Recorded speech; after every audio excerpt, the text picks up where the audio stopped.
wild cat from the tropical jungle. Come, let's get acquainted.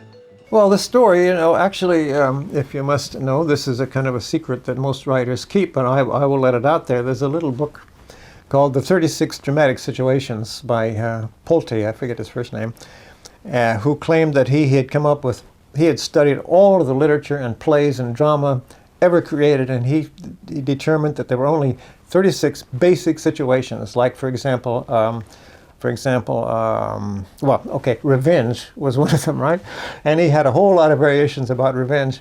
And this particular one was revenge upon a loved one for murder of a relative, something like that. Anyway, it was the perfect genesis for the plot. And so I admit it, I'm a Pulteite. It was easy for him because he really didn't believe it was coming. But it ain't gonna be easy for you because you better believe it's coming. You basically take your essential plot, like really kind of the guts in the movie, but because you've got to have that, but then that leaves you broaden that out, and it kind of goes out in every direction, and you fit in the elements to go with it. And basically what I tried to write was something that I really knew Pam's character very well. Just basically a character that I thought she could play. And she worked together with me on some of the scenes, some of the ideas and so forth, and things that I could never have come up with myself. And but another thing about it, people ask me, how would I have known like how to make a black characters and lifestyle. Well, I had grown up as a musician, and in those days, when you lived in a city, my only contact with black people was through music, because that's the one area where black people and white people got together and they respected each other, and they got association, and I had been in that. So I had been familiar to some extent, at least, with the kind of, the style, let's say. And that helped a lot, but then Pam contributed a good bit. Hey, look, I want you to meet somebody. This here's, Mystique. I had done a couple of pictures with Pam, the women in prison pictures, or female action pictures, basically, and there had been quite a few similar pictures made up until that time. This was different in a way that, how can I say, that this was the star, of the movie, was the woman, and her you could really focus on the one character. That's, to me, was something new, yeah. Mm-hmm. As opposed to a female James Bond type, which I found kind of fun to watch, but does it stay with you? I mean, what I was trying to do was to make a movie that, for better or for worse, would be, even with the wardrobe in Coffy, I wanted to make it kind of not fashionable at the time, so that it would have a kind of timeless character. Just in my own mind, who knows, down the line, home video was just a distant dream at that time. But I just wanted to make something that would be kind of lasting, that would have an effect on people. And gosh, it certainly has. I mean, it's just people today watch it, It's been amazing.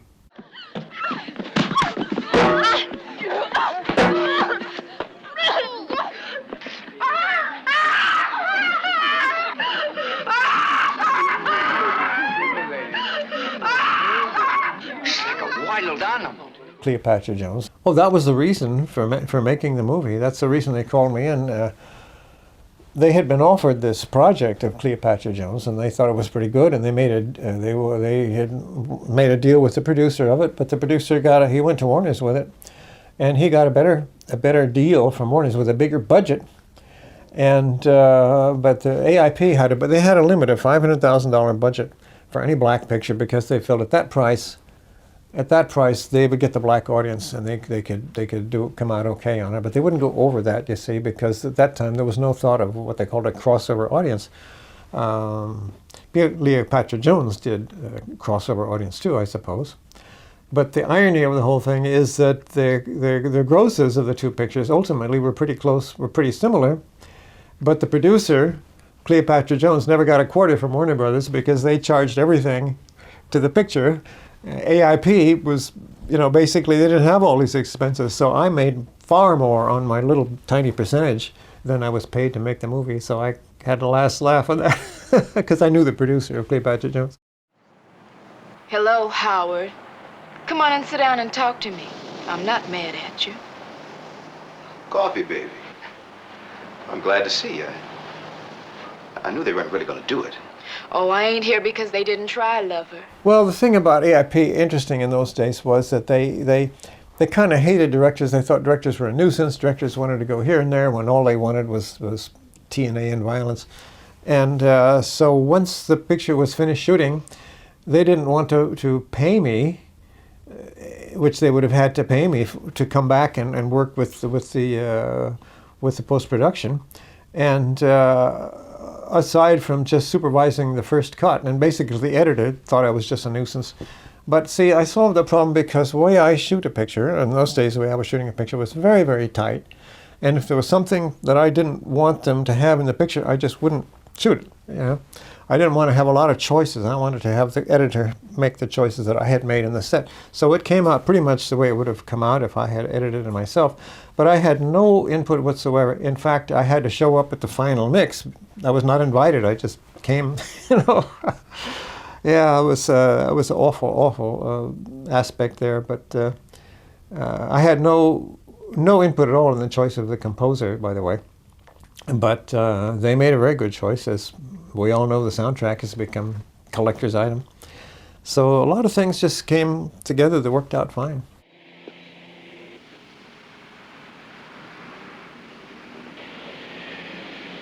You say she'll do anything? That's what she said, man. Ain't she something? Too much for me. Get in, you drive. Pam was always fine with nudity.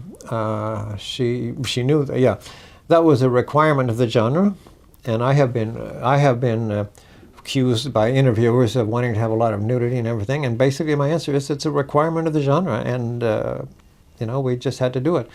And she had no problem with it at all. But having such a fantastic body, you might say it's no wonder, and I don't find that a sexist comment at all. That's the way she felt about it. And yeah, no, she felt it was she was good about it, very fine with it. I don't know how I did it. It seems like I'm in a dream. And I'm still in this dream, Howard. And it wouldn't take much for me to kill you now. Well, that's a line that I actually, interestingly enough, when I first met Quentin Tarantino, he said to me, one of the things he talked about how great he liked the movie, he said, man, your dialogue is so great. And he quoted that line of dialogue, and I was so impressed because that was a line of dialogue that I'd given a lot of thought to and expected it to be kind of almost subliminal, you know, but really telling you what's going on there. And the only way that I felt you could really believe the character in that sense, that this wasn't just she's doing this stuff because it's a movie. And that was a very important line, and I was very impressed that he spotted that.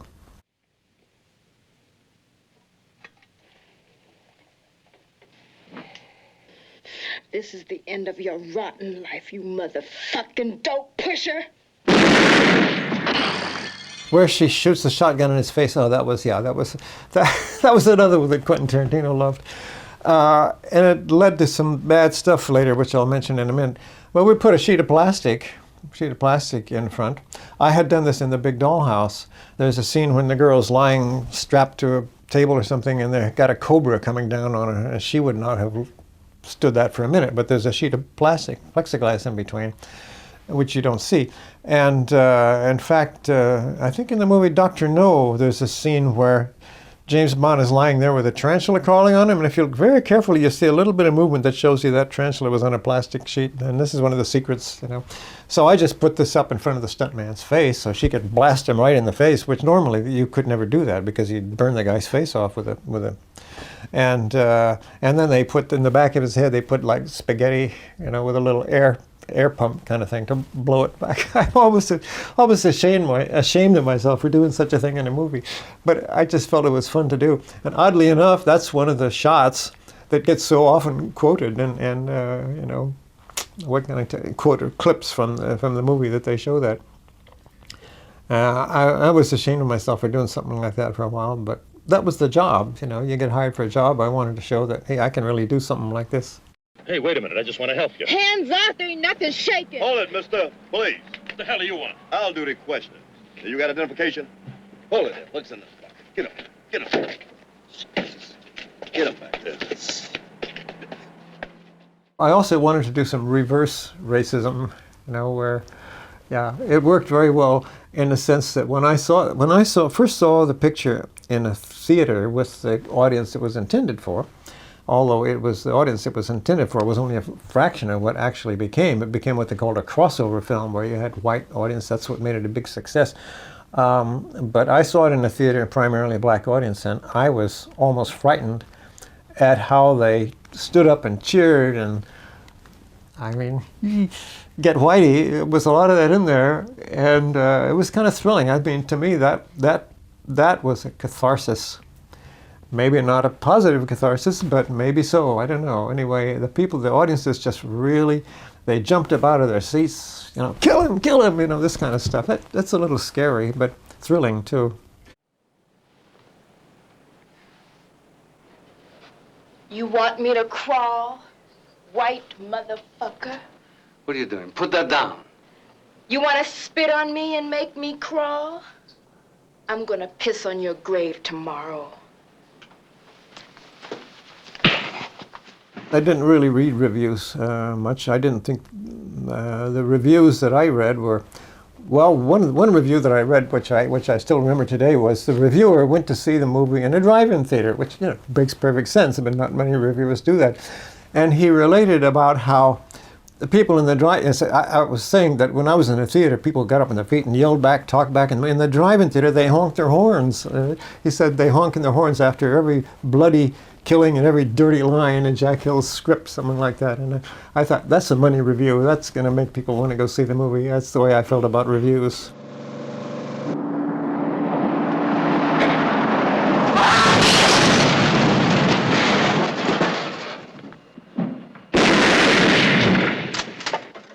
A grindhouse movie. Well, it's not a grindhouse movie, and grindhouse movies were. No, look, grindhouse movies was a totally different category. I know nowadays it's kind of fashionable to say, oh, grindhouse movies and it's a great art form and everything. No. These films were the kind of an equivalent of major studio first features. They played they were offering something a little different, you know, what you'd have to offer if you don't have much of a budget. You have to offer certain elements. But it's not that far different from Warner Brothers pictures in the 40s. You know, Warner Brothers pictures in the 40s were made in low budgets, and they had basically ideas, which is what makes them so interesting today compared to movies made by MGM at the period and so forth.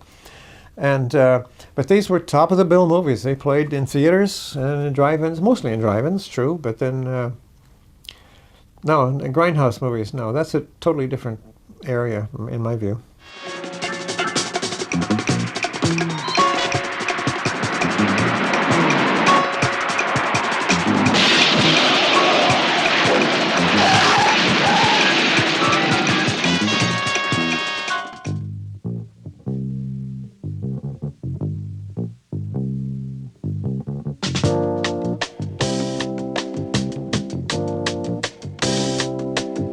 Revenge is a virtue.